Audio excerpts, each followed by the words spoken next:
Arabic food ang minuot natin ngayon. Lebanese yatang tawag nila. So, 1 whole chicken, cut in small pieces, onion, garlic, bell pepper, eggplant. Yung eggplant, fried na potato, and cas. And then, of course, una sa lanera. Una na natin yung onion, then chicken, cas, potato. Yan, magpatong-patong na natin yan. And then, gagawa po ako maya ng sauce.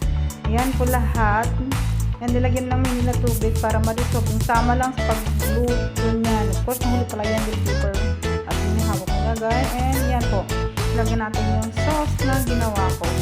And then, lulutuin natin yan within 45 minutes. Kailangan 45 minutes yan. After that, luluto natin sa oven.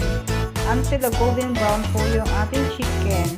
While waiting yan na maluto, magluto natin na yung rice na may pansit yan kung kailangan may ingredients. Of course, lutin yung pansit hindi mo golden brown. Yan po yung nakita niya. Yan po yung rice na naluto.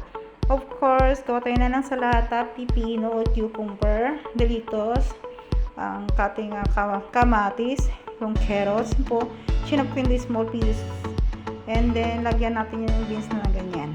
Yung carrots, ginagad ko siya parang pino lang pagkagawa. And then po lagyan natin ng eggplant. Yung eggplant na fry na po siya. And then potato. Hindi po kasali yung malaking eggplant. Tinanggal ko. And then yan po lahat ang ating salata. Of course, gagawa ko ng sauce niya. Yan po lahat ng kailangan. Minix together ko siya. And then po, control lang paggagawa. So, ayan na po yung sauce. Tama lang yung lasa niya. So, next video ko na lang sasabihin kung paano nga ang sauce. Nilagyan ko ng ating celery yun at pampabango at design. Like po yung ating salata. Ayan. Hindi ko po hinalo yung sauce niya para hindi po maano yung salata. Saka na lang pagka umpisa na silang kakain. Ayan, of course, luto na po yung kanin. Ganyan na po ang pagkagawa. So, antay lang natin ng konti yung aking chicken.